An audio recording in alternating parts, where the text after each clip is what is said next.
또 인간이란 실행에 있어서 잘 지켜지지 않고 있습니다.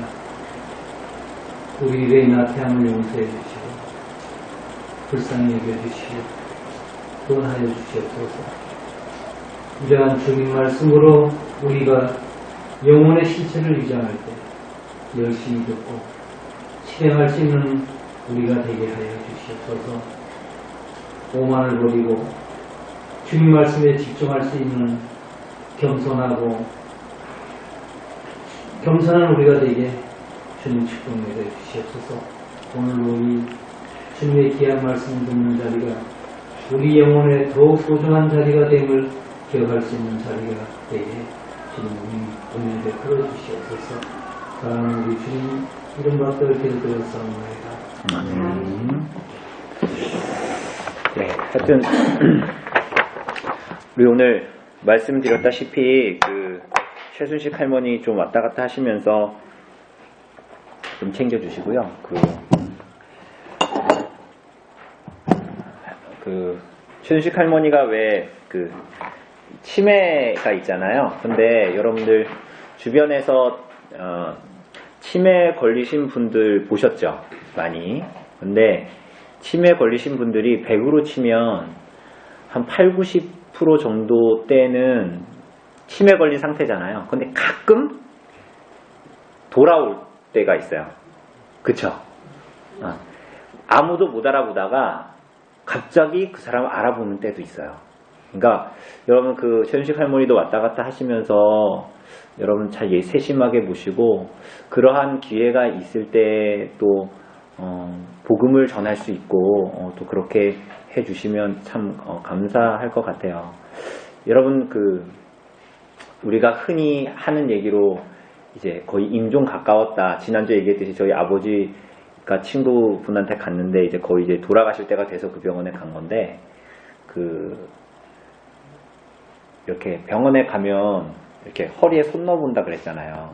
신방 가면 허리에 이렇게 손을 넣어보거든요. 그러니까 위중하신 분들. 근데 허리가 떠 있으면 이렇게 손을 이렇게 넣어서 들어가면 그러면은 아직 좀 더 사시는 거예요. 근데 이게 손을 넣는데 손이 안 들어가잖아요. 허리에 이제 힘이 이제 없어지는 거거든요. 그럼 이제 돌아가실 때가 이제 얼마 이제 가까운 거예요. 근데 항상 신방 가면 이렇게 손을 허리 쪽에 한번 넣어보는데 몸이 안 좋으신 아예 이렇게 좀 병원에 계신 분은 근데 이제 그럴 때에라도 이제 옆에 있을 때 이 사람이 의식이 없고 그렇다고 해서 우리가 흔히 이렇게 나쁜 말 하지 말라 그러잖아요. 근데 그게 정말로 그런 것 같아요. 그러니까 이분이 몸에 힘이 없어서 누워 있는 것이지 귀는 마지막까지 열려 있거든요.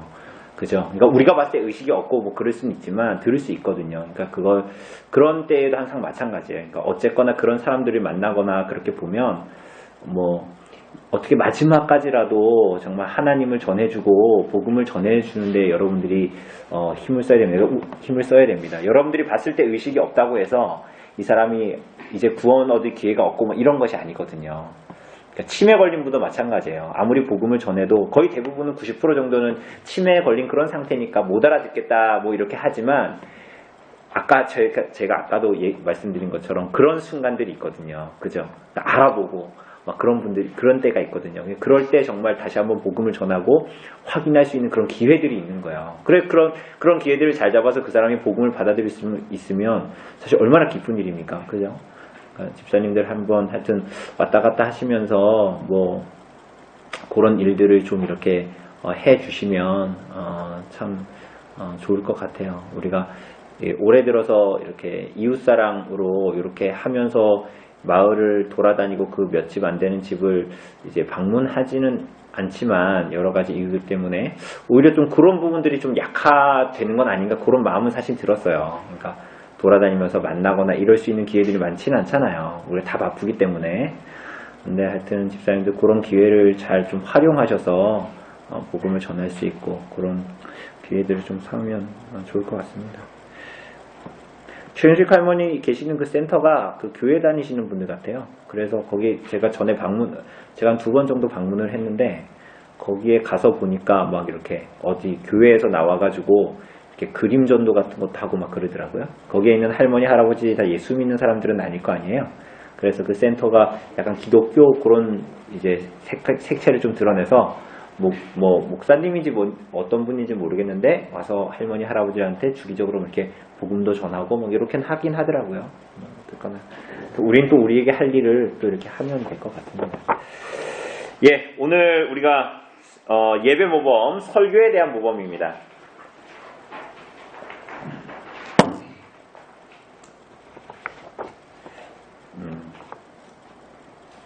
우리가 요건 한번 좀 읽어보면 될 때, 예배, 우리가 지금 공예배에 대해서 보고 있잖아요. 공예배 모범에 대해서. 그래서 우리가 기도에 대해서도 봤잖아요. 그죠?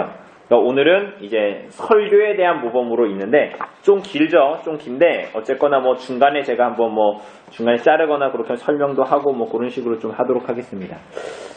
종이가 모자르나요? 혹시? 모자지 않죠? 같이 보시길래. 예, 하여튼, 예, 설교에 대한 모범, 우리 군집사님 한번, 뒤에 하나 있어요. 있죠? 네. 우리 그러면, 우리 허집사님 한번 좀 읽어주실래요? 네. 말씀 성품은 구원을 이루게 하는 하나님의 능력이고 복음 사역 가운데 가장 위대하고 가장 탁월한 직무이기 때문에 맡은 자는 이 직무를 부끄러워하지 않으면서 자기도 구원하고 그 말씀을 듣는 자도 구원하도록 이거 지금 설교에 대한 모범입니다. 그러니까 이거 누구한테 얘기하는 걸까요? 그 설교자 목사에게 얘기한 겁니다. 근데 이게 설교자 목사에게만 얘기하는 것이라기보다는 이것을 통해서 회중은 어떻게 해야 하는가 그 내용들을 우리가 알 수가 있습니다. 이어서 읽어주세요. 안수 규정에 따라 다음과 같이 되어야 한다. 그리스도의 일꾼된 설교자는 그만큼 중차대한 설교의 직무를 수행할 수 있도록 성경 원어를 활용하는 능력과 신학을 뒷받침하는 인문과학 분야와 관련해서 총체적인 신학적 지식을 충분히 갖추되 무엇보다도 평신도 이상으로 마음과 뜻을 다하여 성경을 공부한다. 네, 여기 그러니까 뭐라 그래요? 성경 원어는 헬라어, 히브리어, 혹은 라틴어까지도 할 수 있겠죠. 그죠? 그래서 신학을 뒷받침하는 인문과학 분야와 관련해서 이 총체적인 신학의 지식을 충분히 갖추고 열심히 공부하는 겁니다. 열심히 공부하고 무엇보다도 평신도 이상으로, 이 평신도 말을 이제 굳이 썼죠. 이게 번역은 다르게 될 수 있겠지만 우리가 이해하기 좋도록 평신도 이상으로 마음과 뜻을 다해 성경을 연구한다. 이거 열심히 공부해야 할 것 같은데요. 네, 계속 읽어주세요. 하나님의 말씀을 읽고 연구하는 것과 함께 계속해서 기도와 겸손한 마음으로 교회를 세우는 다른 인생을 갖추고 성령의 주명하면서 하나님께서 저에게 다르게 하시고자 하시는 어느 때든지 아직 이르지 못한 진리를 인정하고 받을 준비가 되어 있어야 한다. 설교자는 대중에게 설교를 전달하기 전에 개인적인 설교 준비를 통해서 이 모든 것을 활용하고 질문을 드린다. 설교자는 주로 다뤄야 할 설교의 소재는 신앙의 권리나 주제를 전하는 성경 본문이어야 하고 아니면 그렇게 처한 특별한 경우에 적합한 본문이거나 혹은 설교자가 판단하기에 적당한 그래도 시편이나 다른 성경 본문에서 몇 장씩 계속해서 설교할 수도 있다. 설교의 도입부는 간단 본문해야 하고 해당 본문이나 문맥이나 유상 성경 본문에서 혹은 특정 성경 구절에서 조출하도록 한다. 역사서나 비유같이 설상 본문에 들면 설교자는 본문에 대한 간단한 계획을 먼저 말해주는 것이 좋다. 네, 이거 역사서 같은 경우에는 본문 자체가 길잖아요. 비유에 대한 설명들을 쭉 하면 본문 자체가 길죠. 복음서도 보면. 그러니까 그럴 때는 설교자가 설교할 때 본문에 대해서 개요를 간단하게 말해주는 것이 좋다. 그런 얘기입니다. 네. 해당 본문이 짧은 경우에도 필요하면 다른 말로 바꾸어서 설명해주는 것도 좋다. 어떤 경우에서든지 본문의 의미를, 제가 잘못했네. 의미를 부지런히 살펴보면서 본문의 의도에 근거해서 설교자가 전하고자 하는 주요 교리의 주제가 주제 있습니다. 네. 자, 설교할 때 본문하고 딴 얘기하면 된다? 여러분 회중들이 그러니까 그래 넌 설교해라 나는 그냥 앉아 들을 이렇게 하면 안 돼요. 그러니까 설교를 들을 때 여러분들이 본문의 의도가 그거구나 뭘까라는 거기에 초점이 가 있어야지 설교 오늘 목사님 참 재밌게 하시네 이런 식으로 가면 안 되는 거예요. 그러니까 오늘날의 성도들은 여러분이 그렇다는 게 아니라 많은 성도들은 설교를 마치 그런 유흥거리로 즐길 때도 많아요. 그러니까 설교에서 하나님 본문의 말씀의 의미를 알려고 하는 것이 아니라 그냥 귓동냥하면서 듣고 싶고 뭐 재미로 큰 예배 형식 가운데 그냥 하나 있는 어떤 그런 것으로 생각할 때가 굉장히 많아요. 근데 그렇게 하면 된다 안 된다. 설교는 본문의 의미, 이 본문은 어떤 본문 얘기하는 거예요? 성경 본문 얘기하는 거예요. 여러분 그 본문 딱 갖다 놓고 딴 얘기하면 돼요? 이거 딱 갖다 놓고 목사가 시덥지 않은 얘기들 막 하면 돼요 안 돼요? 가끔 성도 중에 이런 분들이 있습니다. 왜 설교 시간에 목사님은 저렇게 본문 얘기를 많이 하죠? 본문은 원래 얘기하는 게 설교자인 거예요. 딴 얘기하면 그 사람 이상한 사람인 거지. 그죠? 하여튼 그리고 여기에 설교자에게 얘기하는데 이 내용들을 잘 보면 어때요? 설교자가 막 설교하면 된다? 굉장히 오늘 이 글간에도 계속 보면 회중들이 이해할 수 있게끔 잘 도입부는 어떻게 하고 본문이 길 때는 어떻게 시작하고 너무 짧아서 이해하지 못할 때는 이런 얘기 하죠. 왜 이런 얘기 해요? 설교자 자기 마음대로 그냥 막 쓰면 되잖아. 근데 그렇게 하면 안 되는 거예요. 이 사람들이 회중들이 잘 그걸 알아들 수 있게끔 아주 쉽게 예를 들면 우리 나단이가 저같이 엄청 매운 깍두기 김치 이런 거 먹을 수 있어요 없어요? 없겠죠. 그러니까 어느 정도 매운 건 먹겠지만 그럼 어떻게 해야 돼 얘한테? 잘 씻어가지고 먹을 수 있도록 해주는 거예요. 그러니까 이거예요. 그러니까 설교자는 말씀을 맡은 자이기 때문에 회중들을 말씀에 잘 접근해서 잘 들어와서 잘 이해할 수 있게끔 우리 2회도 나오겠지만 그래서 어려운 말 하면 된다 안 된다? 제가 자꾸 어려운 말 해서 죄송해요. 어려운 말 오늘 본문은 어렵지 않았잖아요. 오늘 어려운 말 하면 안 된다니까 최대한 쉽게 이후에도 나옵니다. 예, 우리 송 집사님 이어서 읽어주세요. 본문을 나누고 분석하는 작업을 수행할 때 설교자는 말의 톤보다는 노래의 흐름을 더욱 중시하고 설교 초기에 너무 많은 분류로 나누어서 청중의 기억력에 부담을 주지 말고 어려운 전문 용어를 사용해서 청중의 생각을 흐트러 놓지 말아야 합니다. 여기 보세요. 설교자가 얼마나 세심하게 설교해야 되냐? 여기에 초점이 어디 있냐면 청중의 기억력에 부담을 주지 너무 많은 분류를 해놓으면 청중들이 그거 알아들어요 못 알아들어요? 못 알아듣잖아요. 우리가 일상적으로 대화해도 변호사랑 얘기하거나 의사랑 얘기하는데 의사가 막 거기에 대해서 여러 가지를 예를 들면 조집사님 계시니까 머리가 어떻고 이런 분류를 막 해놓으면 이걸 알아들 수 있어요 우리는? 거기에 대한 지식이 없는 사람은? 못 알아듣잖아요. 그러니까 청중의 기억력에 부담 주지 말도록 아주 요점을 잘 드러낼 수 있도록 하고 어려운 전문 용어 사용해가지고 그게 뭐지? 생각을 흐트려 놓지 말아라. 잘 이렇게 요점과 포커스에 맞춰서 집중할 수 있게 해라. 이렇게 합니다. 네. 본문에서 교리를 도출할 때 유의할 것들이 있습니다. 첫째, 교리가 하나님의 진리여야 하는 것이다. 둘째, 교리적 진리가 본문 안에 포함되어 있거나 본문에 근거한 것이어서 하나님께서 해당 부분을 통해서 해당 교리를 갖추고 계심을 충분히 인식할 수 있어야 합니다. 성경 본문에서 교리 있잖아요. 교리. 우리 교리 배웠었잖아요. 그죠? 배우고 있고. 근데 이 교리를 도출할 때 이게 어디에서 나타나야 된다? 어디에서? 성경 본문에서 도출되어서 하나님 말씀으로 말미암아 그러니까 설교를 통해서 예수님이 하나님의 아들이시구나. 예를 들면 설교를 통해서 하나님이 성부, 성자, 성령 하나님으로 계신 분이구나 하는 것들을 깨달을 수 있도록 해야 된다는 거예요. 그런데 이게 조성령 목사가 삼위일체 하나님에 대해서 가르치기 때문에 그렇게 믿어야 내가 아니라 어디서 도출되는 것을 청중이 알게 하라? 그렇죠. 성경에서 도출되었다라는 것을 누가 할 수 있도록? 둘째 보면 끝에 뭐라고 나와 있어요? 누가 인식할 수 있도록?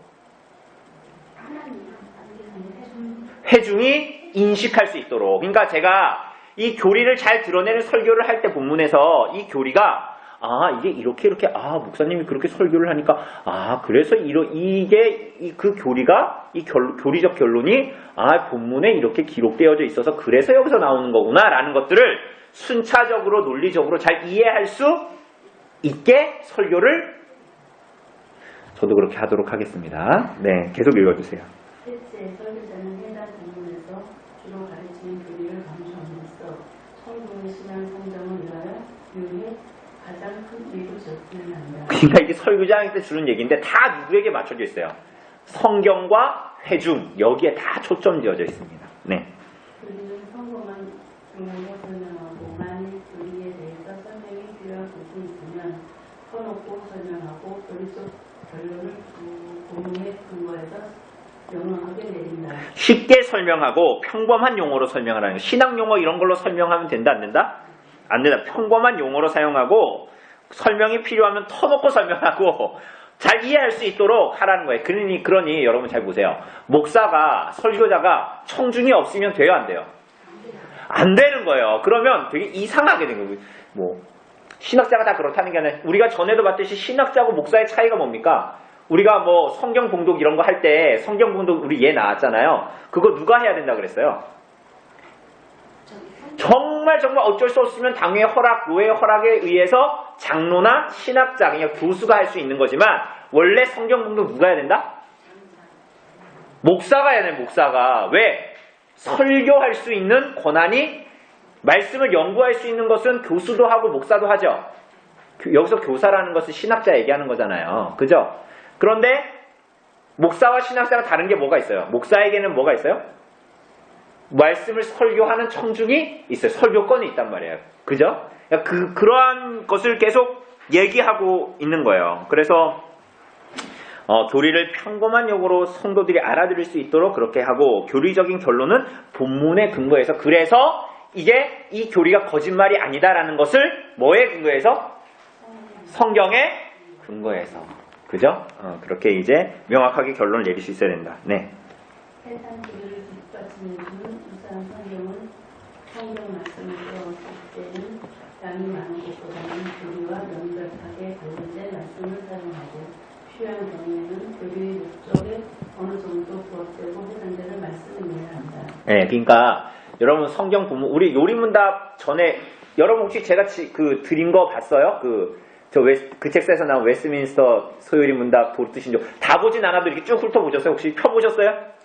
안 펴보셨나요? 거기 펴보면 증거구절 나와 있죠. 그러니까 뭐 예를 들면 1문답 딱 나와 있잖아요. 그럼 왜 이 문답이 여기 나왔냐 하고 아래 성경 몇 장 몇 절 이렇게 나와 있는 거 보셨어요? 안 보셨어요? 거기 나와 있죠. 그게 증거구절이란 말이에요. 근데 그렇게 성경을 잘 그러니까 그게 하늘에서 떨어진 게 아니라 성경의 어느 구절들이 이 교리를 뒷받침하고 있다라는 거 증거구절이 있을 거란 말이에요. 그런데 설교자가 그걸 설명할 때 여러분들에게 제가 설명할 때 긴 본문도 있고 짧은 본문도 있을 거 아니에요. 그럴 때는 뭐를 선택하라? 짧은 거. 왜 그럴까요? 긴 거는 이 긴 어떤 이 몇 절에서 도출되는 교리가 있지만 그건 좀 세심하게 들여다보아야 될 필요가 있죠. 근데 성도들에게는 최대한 그것들을 잘 먹을 수 있도록 명확하게 던져주기 위해서는 어떻게 해야 될까요? 그 증거 구절을 긴 거보다는 짧은 걸로 그 요점을 잘 파악하게 하라는 거예요. 그죠? 그러면 목사는 어떻게 해야 될까요? 목사는 그럼 긴 거 안 보고 짧은 거만 봐야 될까요? 그러니까 부모는 모든 것을 다 가지고 있지만 이 자식에게 필요한 것들을 줘야 되잖아요. 그쵸? 아니 아이를 키울 때 그렇게 하잖아요. 그런데 부모가 아이만큼만 알아요? 나중에 나단이가 더하기 빼기를 가르쳐달라 그러면 곱하기를 가르쳐달라 그러면 제가 곱하기까지만 알고 있을까요? 저 수학 잘 못하지만 나누기도 알고 있고 뭐 루트도 알고 있을 거 아니에요. 근데 그거를 알고 있어야지. 그걸 내가 얘는 더하기밖에 못하니까 나도 더하기까지만 해야지. 이러면 돼요 안 돼요? 그건 안 된다는 거예요. 그러니까 목사에게 책임을 지어주면서 동시에 성도들에게 맞게 그 본문과 교리를, 성경과 교리를 잘 가르쳐야 한다. 이 얘기하는 거예요. 네. 설계의 노조한 논의는 판단해야 하고 가능한 이해가 제대로 가야 한다. 실교의 외화는 종류를 막론하고 진리 자체가 충만해서 청중의 마음의 영적 기쁨과 함께 진리를 전달할 수 있어야 한다. 네, 가능한 이해가 제대로 가야 한다는 거. 설교의 논조나 어떤 논리나 그런 것들이. 예, 우리 궁집사님 이어서 읽어주세요. 만약 청춘 가운데 명백하게 성경과 관련해서 어떤 의심이나 궁금증 내지 편견이 생기는 것 같으면 상충하는 부분을 조정해주고 궁금증을 풀어주며 편견과 오해의 원인을 발견하고 제거해줌으로써 반드시 해결해준다. 그렇게 하지 않고 청춘으로 하여금 헛되고 위험한 반문을 제기해서 밑도 끝도 없이 답을 찾게 내버려 두는 것은 신앙의 성장을 걷기보다는 도리어 져야 하기 때문에 합당하지 않다. 네, 내버려 두지 말라는 거예요. 해결해 주라는 거예요. 어떻게든지. 네. 설교자는 비록 더할 나위 없이 명백하게 밝혀지고 확증된 교리라고 할지라도 일반적으로 설명하는 수준에서 머무를 것이 아니라 청중으로 하여금 스스로 적용해서 자기 것으로 삼을 수 있게 돕는다. 네, 이게 또 하나 중요하죠. 그냥 교리를 가르치는데 이게 뭐다? 그걸로 아는 게 아니라 성경을 통해서 그것을 알도록 하고 성경의 본문을 통해서 그걸 인식하도록 하고 그런데 그렇게 알고 머리로 깨달았다로 끝나게 되면 그것으로 끝나면 된다 안 된다? 안 된다는 거예요. 그렇게 하면 땅에다 보물 쌓는 거야. 내가 똑똑해지고 그냥 끝나는 거지. 근데 어떻게 해야 된다? 그것으로 하여금 청중으로 하여금 스스로 그 교리를 나에게 적용해서 내 것으로 만들어서 내가 그렇게 살도록 그렇게 해야 된다. 예, 여기까지 가야 된다. 이 얘기하는 겁니다. 네. 설교는 설교자에게 많은 지혜와 열심과 묵상을 요구하는 힘든 노동이 아닐 수 없다. 또한 설교는 본성적으로 타락한 사람에게는 매우 불편한 일이지만 그럼에도 설교자는 다음과 같은 태도로 이 직무를 감당하도록 노력한다.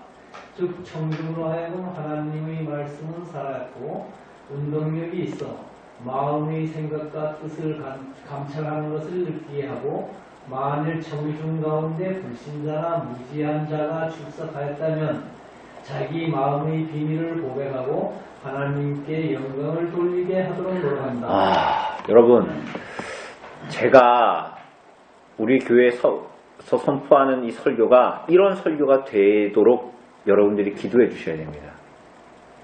응? 청중으로 하여금 어떻대요? 하나님의 말씀이 살아있고 운동력이 있어서 마음의 생각과 뜻을 감찰하는 것을 어떻게 한다? 느끼게.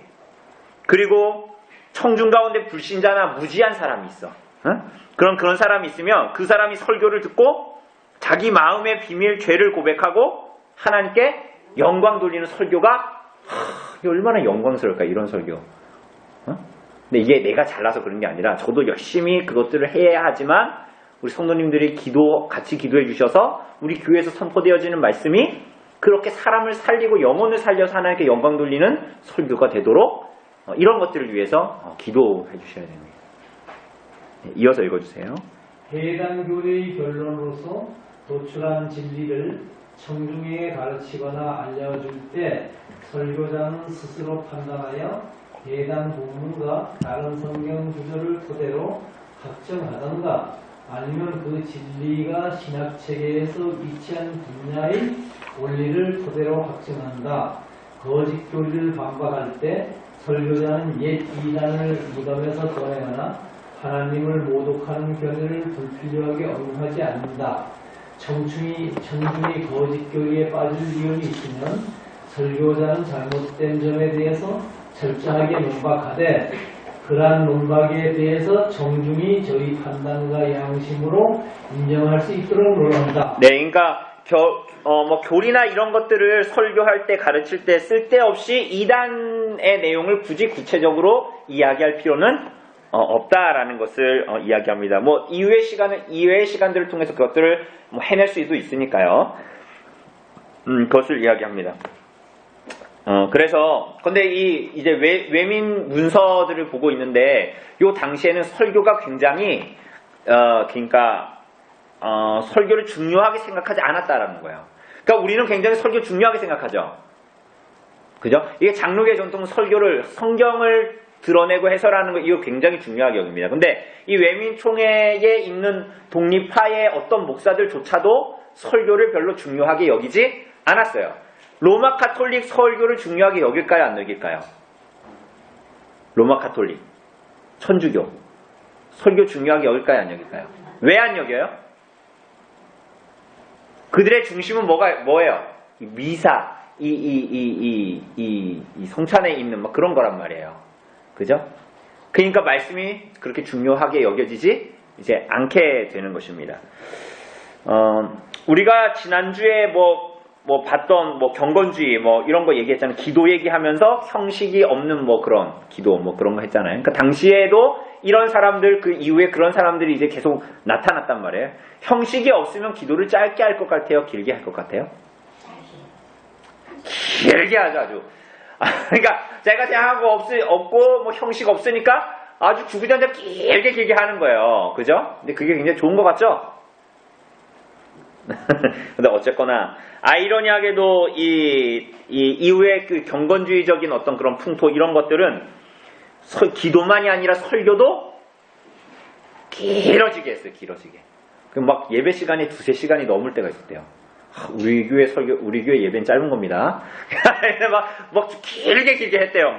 근데 이게 막 제대로 된 그런 거라기보다는 하나님의 말씀을 그렇게 제대로 그렇게 잘 연구했다기보다는 청중에 대한 이해 없이 혹은 그런 식으로 이제 했다라는 것을 우리는 좀 볼 수 있습니다. 근데 그러니 이런 상황 가운데에서는 사람들이 설교에 대해서 많이 기대했을까요? 안 했을까요? 근데 그게 오늘날에도 사실은 제가 봤을 때는 좀 이제 비슷한 면들이 있는 것 같아요. 그러니까 아까도 얘기했듯이 설교 들을 때 뭘 듣고 싶으세요? 예배 가운데 이렇게 왔잖아요. 설교 시간에 앉아 있잖아. 근데 어떤 마음으로 설교를 들으십니까? 그냥 이제 한 40분 이제 가만히 있어야 되는구나 이렇게 생각하세요? 어떠세요? 그러니까 오늘날의 성도들도 그러니까 여러분이 그렇다라는 게 아니라 재미있는 이야기를 듣고 싶거나 어떤 삶의 어떤 활력이 되는 힘이 되는 그런 걸 듣고 싶어 하죠. 그런데 사실은 우리 설교는 결국은 성경 본문을 차분하게 살피고 분석해서 성경 본문을 통해서 하나님이 우리에게 주시는 말씀이 무엇인가를 드러내는 것입니다. 맞죠?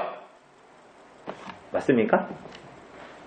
그런데 오늘날의 성도들은 그걸 힘들어해요. 그걸 어려워해. 그게 정상이 아니라 비정상이라는 거예요. 그러니까 우리가 설교할 때, 설교를 들을 때 딱 펴놓고 그래 한번 읽었잖아요. 앞에 읽고 나서 그래 한번 목사 설교 들어볼까? 이렇게 하는 게 아니라 본문이 뭘 얘기하고 있는가에 대한 관심이 있어야 되는 거예요. 설교를 하고 있죠. 설교 본문에 의해서 설교할 거 아니에요. 그럼 본문이 뭘 얘기하고 있는가에 대해서 관심이 있어야 되는 거야. 그러니까 얘 관심이 없고 그냥 한번 본문 읽었다? 그래 설교한다? 이러한 종교적인 형식에 그냥 내가 머무르고 있다라고 얘기하면 그 설교 듣는 게 너무 힘든 거예요. 난 여기 관심이 없거든 별로. 하나님 뭐라고 얘기하는지. 그런데 장로교의 예배는 뭐냐면 본문이 뭐라고 말하고 있는가. 아까 설교자의 소양 중에 뭐가 있었어요? 대충 하면 된대요? 원어에 대한 공부도 계속해야 되고 신학 전체에 대한 이해도 있어야 되고 많은 것들을 공부해야 된다 그랬죠? 그 얘기는 뭐니? 그런 사람이 설교한다라는 건 무슨 얘기입니까? 회중도 하나님 말씀에 대한 관심이 있어야 된다 없어야 된다? 당연하죠. 그런 목사를 세웠으면 이 성도들은 그럼 야, 너 열심히 해. 난 안 할 테니까. 이렇게 하는 거예요? 그럼 아무나 세우지. 그러면 굳이 이런 소양 가질 사람 필요 있겠어요? 로마 카톨릭처럼 그냥 이거 미사 이거 순서만 알고 자기도 모르는 라틴어 줄줄줄 말하고 그냥 그렇게 끝나면 되는 거지. 그죠?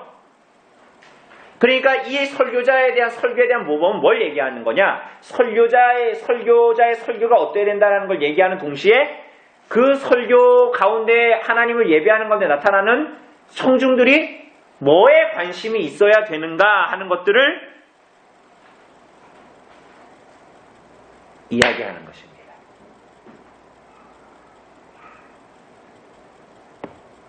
그죠?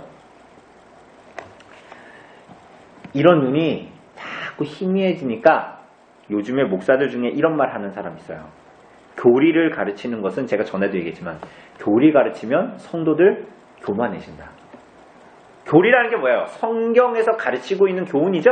가르침이 교리잖아요. 교리 가르치면 성도들 머리만 커져가지고 서로 싸우기나 하고 분쟁이나 일으킨다. 이런 얘기를 지금도 공공연하게 하는 목사들도 있어요. 그래서 그 사람들은 어떻게 할까요? 여러분들을 열심히 모아서 성도들 오라 그래서 성경 공부 이런 거 안 하고 열심히 교회에서 봉사하게 하고 일하게 하고 모여서 뭘 자꾸 활동을 하게 하지. 그럼 어떻게? 막 재밌으니까 자기네끼리 막 모여가지고 또 뭐 만들고 뭐 하고 뭐 팔고 뭐 같이 일하고 뭐 이런 거 할 거 아니에요. 그러면 교회가 되게 화목한 줄 아는데 천만의 말씀이에요. 그거는 밖에 나가서 개에서도 그런 거 해요. 그거는 꼭 교회 아니더라도 다른 데 어디 센터 가면 그런 거 많이 하거든요. 그런 거 잘할 수 있잖아요. 교회는 그렇게 하나 되는 공동체가 아니란 말이에요. 그러면서 그런 사람들은 이렇게 얘기하죠. 거 봐라. 교리 가르치니까 교회가 그렇게 뭐 그냥 겉으로 보이는 것도 없는데 저렇게 열심히 모이게 하고 열심히 김치 담그게 하고 열심히 일하게 하고 그렇게 섬기고 봉사하게 하니까 사람들이 이렇게 모여가지고 이렇게 분위기 좋지 않냐. 이렇게 얘기하거든요. 아니다라는 거예요. 그죠? 결국은 교리가 바른 성경의 교리를 가르쳤을 때 성도들은 그것을 바르게 받을 수 있고 성경을 따라서 그들의 삶을 살아가는 원리로서 그것을 받아들이고 머리로만 있는 것이 아니라 아까도 얘기했듯이 삶의 실천으로 이어지고 살아가는 것입니다. 근데 그게 잘 돼요? 안 돼요? 돼요? 안 돼요?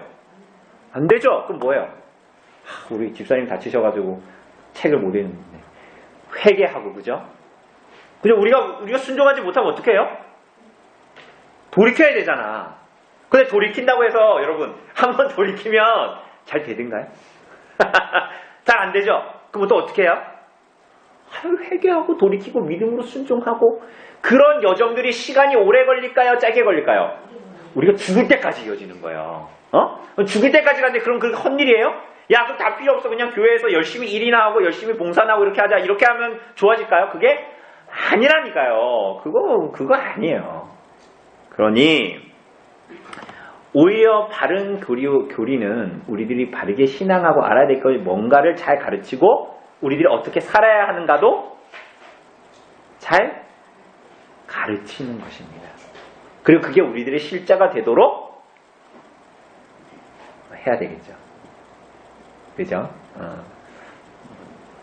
그러니 우리가 모이기를 힘쓰라고 얘기했죠. 왜 모이기를 힘쓸까요? 사람 수가 적으니까 모이기를 힘써야지 이런 게 아니라 나는 열심히 해야 되는데 뭐 식당 봉사도 해야 되고 그러니까 열심히 모여야지 그게 아니라 이런 하나님의 말씀을 열심히 알고 연구하는 일에 집중해야 하니까 그렇게 모이는 거예요. 그죠? 그게 우리들의 삶으로 잘 나타나야 되는 것입니다.